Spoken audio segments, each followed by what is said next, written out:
Hi friends, నేను మీ ఇమ్రాన్ని. మరి ఈ వీడియోలో మనము ఏపీ టెట్ మరియు డిఎస్సికి సంబంధించిన సైకాలజీలో భాగంగా సైకాలజీలో మానసిక స్వాస్థ్య సమాయోజన్ అంటే మానసిక ఆరోగ్యము మరియు అడ్జస్ట్మెంట్ అనేది ఎట్లా ఉంటుంది, అసలు మానసిక ఆరోగ్యవంతుడి యొక్క విశేషతలు ఏ రకంగా ఉంటాయి, అలాగే మానసిక అనారోగ్యానికి గల కారణాలేంటి, ఏ రకంగా మనిషి మానసికంగా ఆరోగ్యంగా ఉంటాడు అనే వాటి విషయాల గురించి మనం ఈ వీడియోలో క్లుప్తంగా నేర్చుకుందాము. फर्स्ट ऑफ ऑल मानसिक स्वास्थ्य समायोजन टाइटल मानसिक स्वास्थ्य वाला व्यक्ति खुश रहने और अपने आसपास को लोगों को खुश रखने में सक्षम होता है अपने और दूसरों के साथ तालमेल बिठाना, सामाजिक परिपक्वता से संतुष्ट होना, खुशनुमा माहौल रखना. అంటే మానసిక ఆరోగ్యం గల వ్యక్తి ఎప్పుడు కూడా తను ఆనందంగా ఉంటూ తన చుట్టుపక్కల ఉండే ప్రపంచాన్ని ఆనందంగా ఉంచుతాడు, అందరితో కలుపుగోలుగా ఉంటాడు, తన చుట్టూ ఉండే ప్రపంచాన్ని కూడా ఎట్లాగా తనకి అనుకూలంగా మార్చుకోవాలో తెలుసు. ఎవరికి? మానసిక ఆరోగ్యం పర్ఫెక్ట్గా ఉన్నవాడు. మరి చూడండి, మానసిక స్వాస్థ్య వాళ్ళ వ్యక్తికి విశేషతాएं ఎట్లా ఉంటాడంట? మానసిక और శారీరక रूप से स्वस्थ रहता है. మానసికంగా మరియు శారీరకంగా కూడా ఆరోగ్యంగా ఉంటాడు.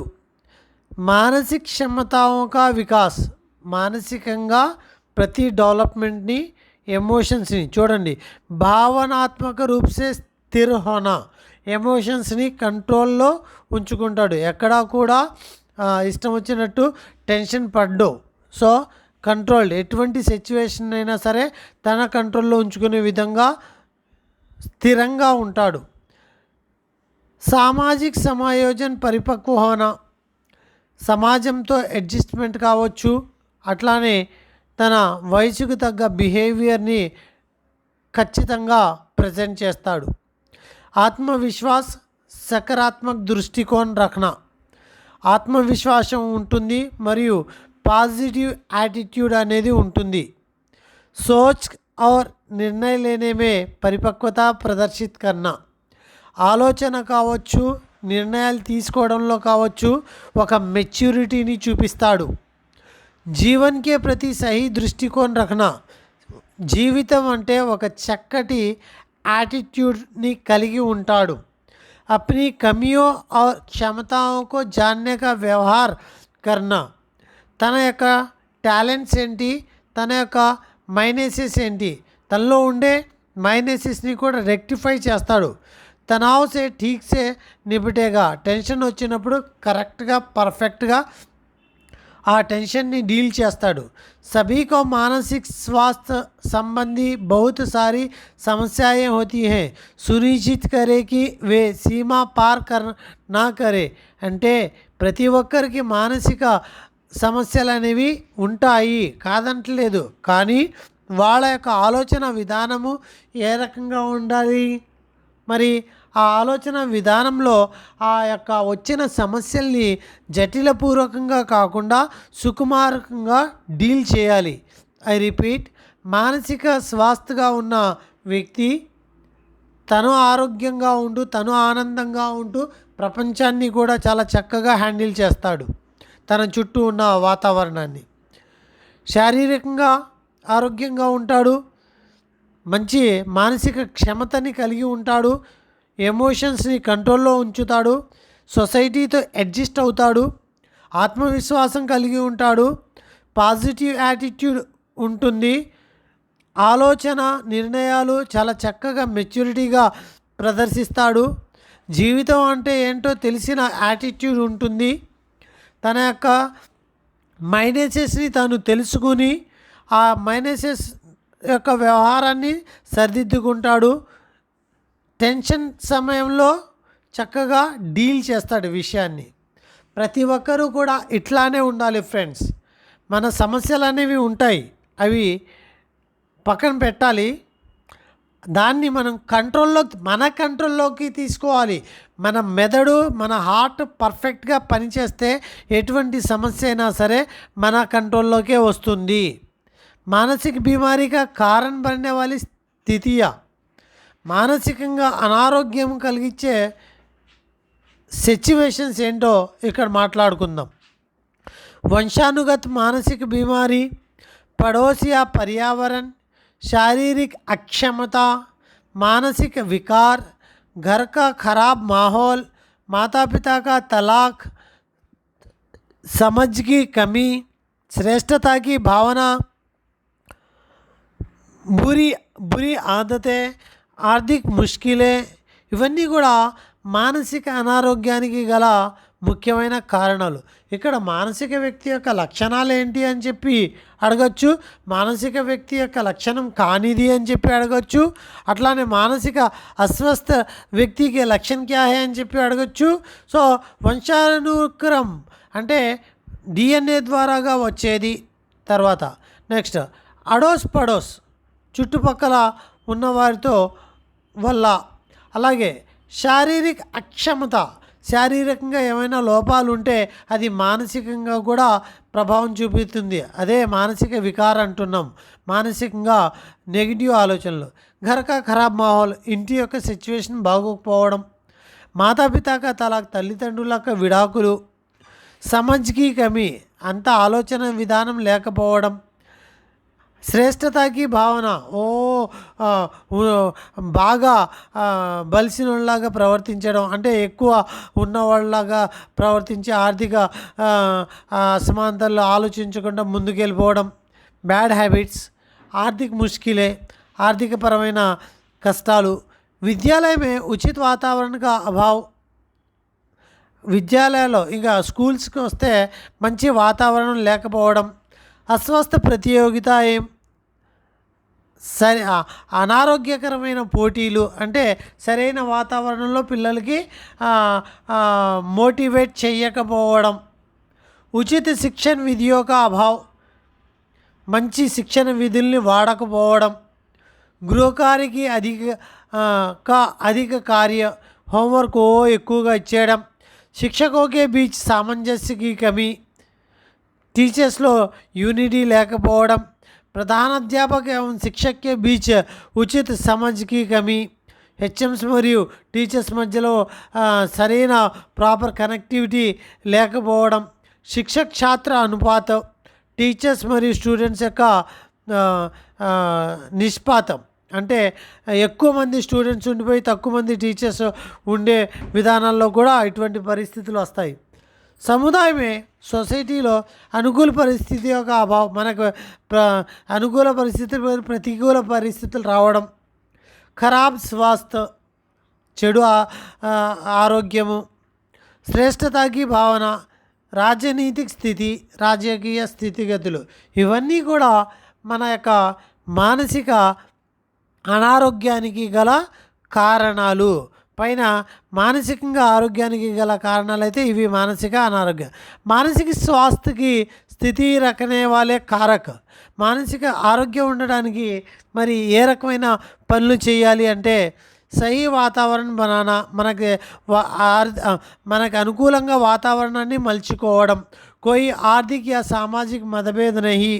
సో అంటే పిల్లల విషయంలో మనం చేయాల్సిన పనులు లోకతాంత్రిక జలవాయు, తర్వాత सहपाठ्यक्रम नियोजन गतिविधियों का होना, शिक्षक की भूमिका सहायक होना, अभिव्यक्ति की आज़ादी पर हंसना, नेक्स्ट कई हितों के विकास के लिए अनुमति देना, पुस्तकालय में अच्छी पुस्तकें होना, नैतिक शिक्षा, यौन शिक्षा पढ़ाना, सही रास्ता दिखा रहा है दिशा। నెక్స్ట్ सही रास्ता వాళ్ళకు సరైన దారిని చూపించడం, శిక్షకు और छात्रों के बीच ఉచిత समझ होना। టీచర్స్కి ఇక్కడ ఏమంటున్నాడు, పైన ఉన్న లోపాలకి కౌంటర్గా ఏం చేయాలి, అక్కడ ఉన్న స్కూలు పాఠశాలలో ఉండే వాతావరణాన్ని చక్కదిద్దాలి. ఎవరు ఉన్నవాళ్ళు లేనివాళ్ళు అనే డిస్టర్బెన్స్ని అక్కడ మనం క్రియేట్ చేయకూడదు. ప్రజాతాంత్రిక వ్యవహారాన్ని అక్కడ ఉంచాలి. అందరూ సమానమే అని చెప్పి వాళ్ళని ఈక్వల్ సిచ్యువేషన్లో ఉంచాలి. అలాగే సిలబస్ విధానంలో కూడా అందరికీ ఈక్వల్గా మెన్షన్ చేయడం. అట్లానే టీచర్స్ యొక్క ప్రయారిటీ, టీచర్స్ యొక్క పార్టిసిపేషన్ చాలా ఎక్కువగా ఉండాలి. Teachers school connectivity, HM connectivity ఇవన్నీ పర్ఫెక్ట్గా ఉంచాలి. అలాగే పుస్తకాలయాల్లో మంచి బుక్స్ని ఏర్పాటు చేయాలి. నైతిక శిక్షని చదివించాలి, చెప్పాలి. యౌన శిక్ష గురించి, టీనేజర్స్ శిక్ష గురించి వాళ్ళకి నేర్పించాలి. ఈ రకంగా మనకి ప్రతి విషయంలో కూడా ఒక చక్కటి మార్గదర్శకులుగా మరి వాళ్ళకి పాఠాలని ముందుకు తీసుకెళ్ళడం అనేది చేయాలి. నెక్స్ట్ సమాయోజన్. చూడండి ఇక్కడ దాకా ఫస్ట్ మానసిక ఆరోగ్యం అంటే ఏంటి, తర్వాత మానసిక ఆరోగ్యానికి సంబంధించిన అంశాలు ఎలా ఉన్నాయి, మానసిక అనారోగ్యానికి సంబంధించిన అంశాలు ఎలా ఉన్నాయి. మానసిక ఆరోగ్యంగా ఉండాలి అంటే మనం పాఠశాలలో ఏ రకమైన వాతావరణాన్ని తీసుకురావాలి. అలాగే సమాయోజన్, అడ్జస్ట్మెంట్ మనకు తెలిసిందే. అడ్జస్ట్ కావడం, మనకి అనుకూలంగా లేదా మనకి నష్టం ప్రతికూలంగా అవ్వకుండా ఒక విషయాన్ని మనం కొంతవరకు అడ్జస్ట్ అవ్వడం అనేది జరగాలి. मनुष्य को अपने आसपास के वातावरण के साथ साथ तालमेल बिठाना पड़ता है. समायोजन का अर्थ उन कार्यों के साथ विविधीकरण है जो व्यक्ति को आने वाली बाधाओं और ज़रूरतों को पूरा करने के लिए दिखाते हैं. అసలు అడ్జస్ట్మెంట్ ఏంటి, అడ్జస్ట్మెంట్ అంటే ఏంటి, మనకు రాబోయే ప్రాబ్లమ్స్ కావచ్చు, మన యొక్క అవసరాలు కావచ్చు, తీరని పరిస్థితుల్లో వాటిని ఏ రకంగా తీర్చుకోవాలి, మనకు వచ్చిన కష్టాన్ని ఏ రకంగా దాటాలి అనే చోట మన వైపు నుంచి వచ్చే ఒక స్మాల్ అడ్జస్ట్మెంట్నే, ఒక స్మాల్ మార్పు, మనలాగానే ఉంటే ఆ బాధ తీరదు, ఆ వచ్చిన కష్టం పోదు. మనం లాగానే ఉంటే మన అవసరం తీరదు అనుకున్నప్పుడు మనలో వచ్చే ఒక మార్పు ఏదైతే ఉంటుందో దానినే, అంటే మన యొక్క కష్టాన్ని దాటించడానికి, మన యొక్క అవసరాన్ని తీర్చుకోవడానికి మనము ఏ రకమైన మార్పునైతే చూపిస్తామో దానినే समायोजन एडजस्टमेंट अंटामु. एक व्यक्ति का अपने और अपने परिवेश के साथ सामंजस्यपूर्ण संबंध स्थापित करने के लिए लगातार बदलते व्यवहार. అంటే ఒక వ్యక్తిలో తన మరియు తన చుట్టూ ఉన్న వాతావరణంతో కావచ్చు, తన ఫ్యామిలీ మెంబర్స్తో కావచ్చు, మరి అడ్జస్ట్ అవ్వడానికి కావాల్సిన అంశాలలో మార్పులు జరగడమే చెప్పుకున్నాం. एक जीव अपनी आवश्यकताओं को, उसकी पूर्ति को प्रभावित करने को वाले पर्यावरण के बीच संतुलन बनाता है. सो इधे सेम कांसेप्ट. नेक्स्ट उचित रूप से समायोजित व्यक्ति के विशेषताएं. एडजस्टमेंट अయ్యే వ్యక్తిలో ఉండే విశేషతలు ఏమిటి, उसकी ऊर्जा क्षमता से अवगत होती है. తన టాలెంట్ ఏంటో, తన యొక్క సిచ్యువేషన్ ఏంటో అర్థం చేసుకుంటాడు, ఆలోచన విధానంలో అర్థం చేసుకుంటాడు. ఆత్మసమ్మాన్ దూసరోకి ప్రశంసా కన్నా, సెల్ఫ్తో తనని తాను కాపాడుకుంటూ, తనని తాను రెస్పెక్ట్ ఇచ్చుకుంటూ ఇతరులని ప్రశంసించడము. ఆకాంక్ష का स्तर उसकी क्षमता पर निर्भर करता है. తన యొక్క ఆలోచన విధానము, తన యొక్క ఎయిమ్ని బట్టి తన యొక్క క్షమత మీద, తన యొక్క టాలెంట్ మీద కట్టుబడి ఉంటాడు. అంటే తను ఎలక్ట్ చేసుకున్న ఎయిము తన టాలెంట్కి ఆధారంగా చేసుకుంటాడు, లేదా ఎయిమ్కి తగ్గట్టు తన టాలెంట్ని మార్చుకోవడం అనేది జరుగుతుంది. दूसरों में अच्छाई देखने में सक्षम रहता है. ఇతరుల్లో మంచి మాత్రమే యాక్సెప్ట్ చేస్తాడు. भावनात्मक सामाजिक परिपक्वता होगी. शारीरिक और मानसिक स्वास्थ्य किए जा रहे कार्यों में రుచి దిఖాతా హై. అంటే మరి శారీరక మానసిక ఆరోగ్యంగా ఉంటాడు. అలాగే శారీరకంగా కావచ్చు, మానసికంగా కావచ్చు, తను చేసే ప్రతి పనిలో కూడా ఇంట్రెస్ట్ని చూపిస్తాడు. ఇది ఏంటి, समायोजित व्यक्ति के विशेषता है. एडजस्टमेंट आत्मविश्वास के साथ सभी आत्मविश्वास के साथ सभी परिस्थितियों का सामना करें. परिवेश के परेशान किए बिना समायोजित करता है. नैतिक मूल्यों को प्रति जागरूक, अनावश्यक मामलों में दखल ना दें. अपने विचार व्यक्त कर सकते हैं. सही निर्णय लेना, बदलती परिस्थितियों के अनुसार व्यवहार करता है. खुश रहता है और दूसरों को भी खुश रखता है. समायोजन అడ్జస్ట్మెంట్ ఉన్న వ్యక్తి తను ఆనందంగా ఉంటాడు, ఇతరులని ఆనందంగా ఉంచుతాడు. మారుతున్న పరిస్థితులకు అనుగుణంగా తన శైలిని మార్చుకుంటాడు, సరైన నిర్ణయాలు తీసుకుంటాడు, సరైన ఆలోచనని ప్రదర్శిస్తాడు. తనకు సంబంధం లేని విషయాలలో తను అనవసరంగా దూరడు. నైతిక మోరల్ వాల్యూస్ని అంటిపెట్టుకుని ముందుకు వెళ్ళడం అనేది జరుగుతుంది. समायोजन में आने वाले कुछ बाधाएं, అడ్జస్ట్మెంట్లో రాబోయే కొన్ని బాధలు అన్నమాట. వ్యక్తిగత బాధాएं, शारीरिक विकार, శారీరక లోప్ వ్యక్తిగత బాధల్లోకి వస్తుంది. మనోవైజ్ఞానిక వికార్ యానీ మానసిక విकार बुद्धि की कमी, భావనాओं पर నియంత్రణ की कमी, ఎమోషన్స్ని కంట్రోల్ చేసుకోలేకపోవడము, తన టాలెంట్ అంతగా ఉండకపోవడము.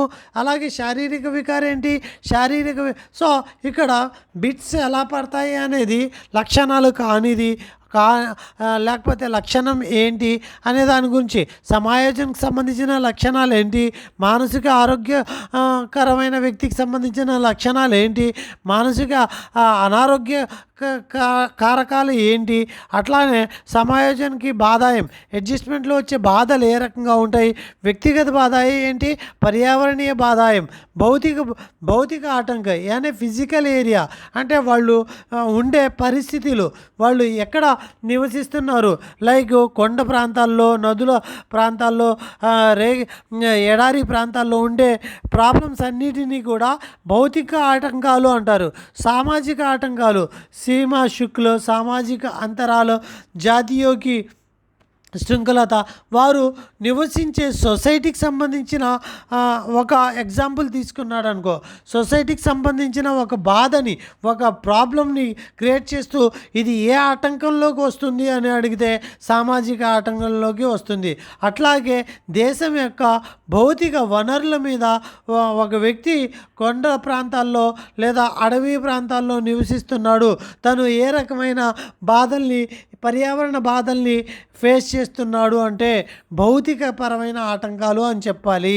సో ఈ రకంగా మనం వ్యక్తిగత ఆటంకాలు, శారీరక వికార్, మానసిక వికార్, पर्यावरणीय बाधाएं అంటే भौतिक आतंकालू मरियु सामाजिक आतंकालू. स्कूल में छात्रों को समायोजन के लिए किए जाने वाले उपाय, छात्र टीचर के रिश्ते अच्छी होनी चाहिए, रिलेशनशिप కరెక్ట్గా ఉండాలి, పడానేకే తరిగే చదివించే పద్ధతులు ఏ రకంగా ఉండాలో చూసుకోవాలి, ఉచిత సువిధాయ్ అనుశాసిత మైత్రిపూర్ణ వాతావరణం, వాళ్ళకు ఉండాల్సిన పూర్తిగా ఏవి ఎన్విరాన్మెంట్లో ఉండాల్సిన వాళ్ళకి లైక్ వాటర్ కావచ్చు, రిక్వైర్మెంట్స్, వాళ్ళ రిక్వైర్మెంట్స్ని ఒక మంచి విధానంలో వాళ్ళకి ఏర్పాటు చేయాలి. అలాగే ఉచిత మార్గదర్శన్, ఉచిత్ అంటే ఉచితం కాదండి, మంచి అని అర్థము.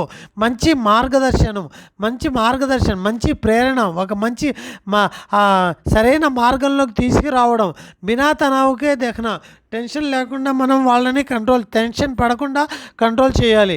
ఛాత్రోं की సమస్యాओं को जानना, పిల్లల యొక్క సమస్యల్ని తెలుసుకోవడం, తల్లిదండ్రులతో మాట్లాడి చర్చించి వాళ్ళ ద్వారాగా పిల్లల్ని ఏ రకంగా డెవలప్ చేయాలో పిల్లల యొక్క బాగోగుల గురించి తల్లిదండ్రులతో చర్చ.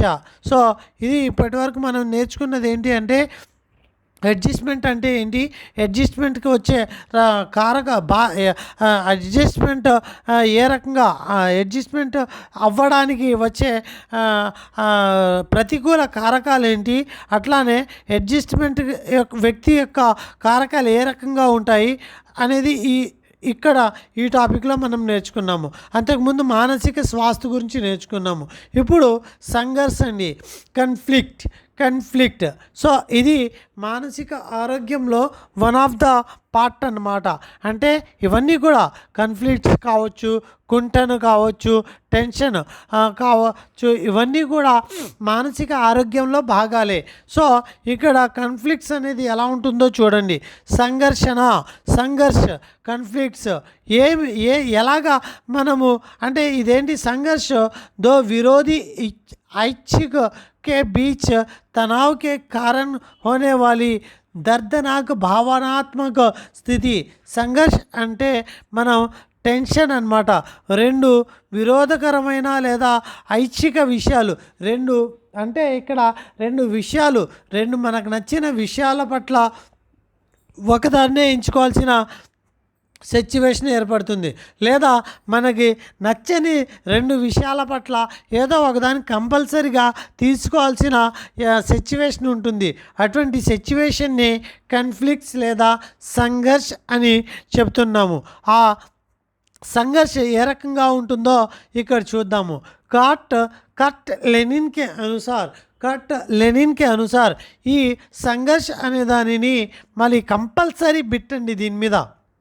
ఇది లేకుండా అసలు ఏ టెట్ పేపర్ కూడా లేదు, ఇది లేకుండా ఏ టెట్ పేపర్ కూడా లేదు. చూసుకోండి మరి ఖచ్చితంగా బిట్ ఉంటుంది. కట్ లెనిన్ని అనుసరించి సంఘర్ష్కే ప్రకార్ ఈ కన్ఫ్లిక్ట్స్ అనే విధానాన్ని ఎవరండి కట్ లెనిన్ అనే ఒక సైకాలజిస్ట్ ఈ కన్ఫ్లిక్ట్స్ని మరి ఈ రకంగా మనకి 4 రకాలుగా విభజించడం అనేది జరిగింది. ఈ కన్ఫ్లిక్ట్స్ అనేవి 4 రకాలుగా విభజించారు. అవి ఏంటి? ఒకటి ఉపగమ సంఘర్ష అంటే ఇంగ్లీష్లో అప్రోచ్ కన్ఫ్లిక్ట్స్. 2 పరిహార్ సంఘర్ష అవాయిడెన్స్ కాన్ఫ్లిక్ట్స్. 3 ఉపగమ పరిహార సంఘర్ష అప్రోచ్ అవాయిడెన్స్ కాన్ఫ్లిక్ట్స్. 4 दोहरा उपगम పరిహార సంఘర్ష double approach avoidance conflicts. So ఇక్కడ ఈ 4 అంశాలు ఏంటి అనేది మనము చూసినట్లయితే చాలా ఒక కంపల్సరీ 1 or 2 మార్క్స్ కూడా ఉండొచ్చు. క్యాపిటల్ లెనిన్ని అనుసరించి సంఘర్ష యొక్క ప్రకారాలు. ఫస్ట్ ఉపగమ అప్రోచ్ ఇందులోనే ఉంది ఆన్సర్. ఉపగమ అప్రోచ్ దట్ మీన్ ఏంటండి? ఒక మంచి పాజిటివ్ అని అర్థం. పాజిటివ్గా ఉండే 2 విషయాల పట్ల మనము ఏదో ఒకదానిని మాత్రమే సెలెక్ట్ చేసుకోగలుగుతాం. ఈ యొక్క కన్ఫ్లిక్ట్స్లో, ఈ యొక్క కన్ఫ్యూజన్లో 2 విషయాలు ఉంటాయి మన ముందు, కానీ రెండిట్లో ఒకదాన్ని మాత్రమే మనము సెలెక్ట్ చేసుకోవాల్సిన అవసరము ఉంటుంది. ఏకీ సమయమే ఒకే టైంలో వచ్చేస్తాయి అన్నమాట. చూడండి ఇక్కడ అనుకూల్ రాస్తే అంటే అప్రోచ్, ప్రతికూల్ రాస్తే అంటే అవాయిడెన్స్. చూడండి అనుకూల్ రాస్తోं में एक को चुनना संघर्ष है అంటే ఒక 2 విషయాల పట్ల. ఫర్ ఎగ్జాంపుల్ మీరు school assistant Hindi plus school assistant English ఒకేసారి కొట్టేశారు పోస్టులు. రెండిట్లో ఏది తీసుకోవాలి అనేది ఒక కన్ఫ్యూజన్. లేదా grade 2 LP secondary grade teacher 2 పోస్టులు ఒకేసారి కొట్టారు. డిఎస్సిలో. సో అప్పుడు ఏ పోస్ట్కి వెళ్ళాలి మనము అనే కన్ఫ్యూజన్. అట్లానే ఒక వ్యక్తి సివిల్స్లో ఐఏఎస్ ఐపీఎస్ రెండు ఒకేసారి వచ్చేసింది తనకి ఆపర్చునిటీస్, కానీ రెండు తీసుకోవడం కుదురుతుందా అక్కడ? లేదు, ఒకటే తీసుకుంటాడు. అట్లానే స్కూల్ అసిస్టెంట్ एक ही साथ एसए और ग्रेड 1 పండిత్ दोनों पदों का చయన్ కన్నా. అంటే రెండు ఉద్యోగాలు ఒకేసారి వచ్చేసినాయి, కానీ రెండిట్లో ఒకదాన్నే తీసుకోవాలి. కన్ఫ్యూజన్. क्या विद्यार्थी को छुट्टियों में घर जाना चाहिए या कोचिंग के लिए यहाँ रहना चाहिए? సో పిల్లలకి మరి ఇంటికి వెళ్ళాలంటే ఆనందం, కానీ అదే టైంలో ఎగ్జామ్ కోచింగ్ సెంటర్ పెట్టారు హాలిడేస్లో, ఇక్కడ ఉండాలా ఇంటికి వెళ్ళాలా అనే రెండు రెండు మంచి విషయాలే అక్కడ. రెండిట్లో ఒకదాన్ని పరీక్ష में दो प्रसिद्ध उत्तर से एक का चयन करना. రెండు మనకు బాగా వచ్చేసిన క్వశ్చన్స్ వచ్చాయి, కానీ ఇంటర్నల్ చాయిస్ ఉంది. మనం రెండు రాసిన అక్కడ వేస్టే, కానీ ఒకదాన్ని రాయాలి టైంని బట్టి. సో రెండిట్లో ఏదో రెండు వచ్చిన క్వశ్చన్స్లో ఒకదాన్ని ఎంచుకోవడం, రెండు వచ్చిన ఉద్యోగాల్లో ఒకదాన్ని ఎంచుకోవడం, రెండు అనుకూల పరిస్థితుల్లో ఒకదాన్ని ఎంచుకోవడం, దీన్నే ఉపగమ సంఘర్ష. ఇంకొక ఎగ్జాంపుల్ చూడు. ఒక విద్యార్థి మరి తనకి క్రికెట్ అంటే చాలా ఇష్టం, అట్లానే at the same time volleyball కూడా చాలా చాలా ఇష్టం. రెండిట్లో పార్టిసిపేట్ నేమ్స్ ఇచ్చేసాడు, కానీ రెండు కూడా ఒకే టైంలో స్టార్ట్ అవుతున్నాయి. ఏ గేమ్కి వెళ్ళాలి? సో ఇది ఇటువంటి సిచ్యువేషన్లో తీసుకునే నిర్ణయమే कॉन्फ्लिक्ट्स వచ్చే కాన్ఫ్లిక్ట్సే ఉపగమ संघर्ष అంటున్నాము. उपरोक्त उदाहरणों में व्यक्ति को दो चीज़ें भी पसंद है लेकिन केवल एक का चयन करना. రెండు ఇష్టమైన విషయాలలో ఒకదానిని ఎంచుకోవడమే ఉపగమ. ఇక్కడ చూడు, పరిహార ఎగ్జాక్ట్లీ ఆపోజిట్ అండి. రెండు కూడా అవాంఛిత ప్రతికూలమైన అంశాలు అన్నమాట. రెండు మనకి నచ్చావు, కానీ ఒకదాన్ని ఖచ్చితంగా యాక్సెప్ట్ చేయాలి. రెండు క్వశ్చన్స్ ఇచ్చాడు ఎగ్జామ్ పేపర్లో, ఇంటర్నల్ ఛాయిస్లో, రెండు మనకు రావు, కానీ ఏదో ఒకటి ఖచ్చితంగా అటెంప్ట్ చేయాలి. పెనం మీద నుంచి తీసి ఇంకోటి ఏదో అంటారు కదా నిప్పుల మీద, అది నుయ్యి ఎదరికెళ్తే నుయ్యి, వెనక్కి వెళ్తే గొయ్యి, కాలే పెనం మీద ఆకి బీచ్. సో ఇట్లాంటి సామెతలు దేనికి సంబంధించినవి అంటే అవాయిడెన్స్. బच्चे को अपनी बहन को చాక్లెట్ దేనా పసంద్ నహీ హై, చాక్లెట్ ఇవ్వడం ఇష్టం లేదు, అలా అని చెప్పి సిస్టర్ ఏడవడం కూడా ఇష్టం లేదంట.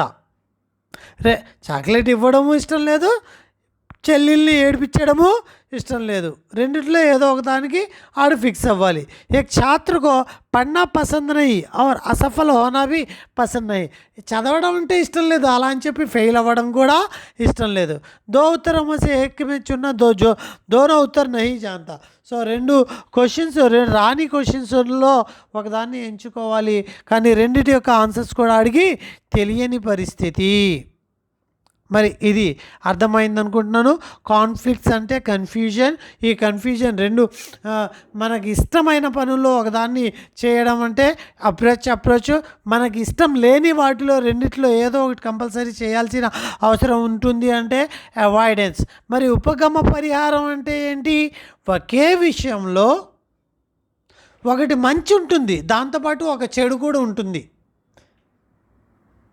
ఒకే విషయంలో ఒకటి మంచి ఉంటుంది, దాంతోపాటు ఒక బ్యాడ్ కూడా ఉంటుంది. జాగ్రత్తగా చూడండి. నోట్ అనుకూల్ गंतव्य का सामना करने में कुछ कठिनाइयाँ. చూడండి, संघर्ष जो उत्पन्न होता है जब किसी सकारात्मक और नकारात्मक गंतव्य के बीच होता है. చూడండి, एक व्यक्ति पदोन्नति पसंद करता है लेकिन दूर स्थान पर जाना पसंद नहीं करता.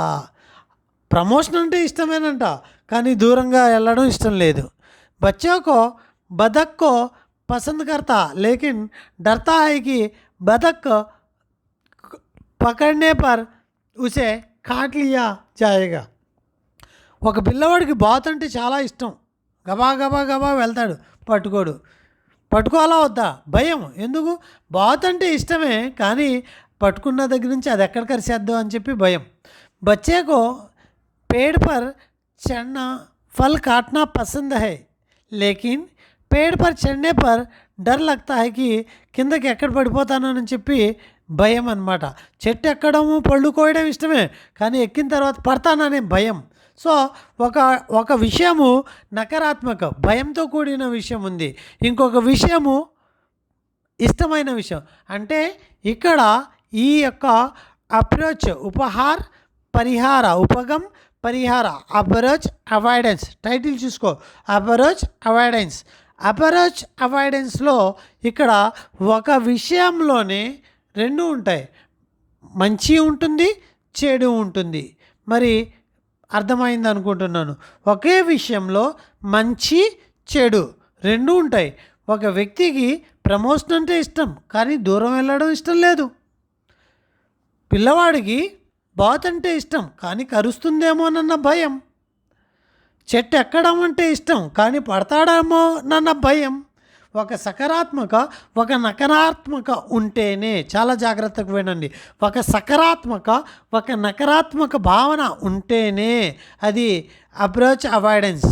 కానీ ఇక్కడ చూడండి, డబుల్ అంటే ఇక్కడ ఒకే ఎగ్జాంపుల్లో రెండు లేదా అంతకంటే ఎక్కువ ఉంటాయి. చూడండి, దోసే అధిక లక్ష్యోకే బీచ్ రెండు అంటే ఒకే విషయంలో రెండు లేదా అంతకంటే ఎక్కువ సకారాత్మక నకారాత్మక భావనలు ఉంటాయి.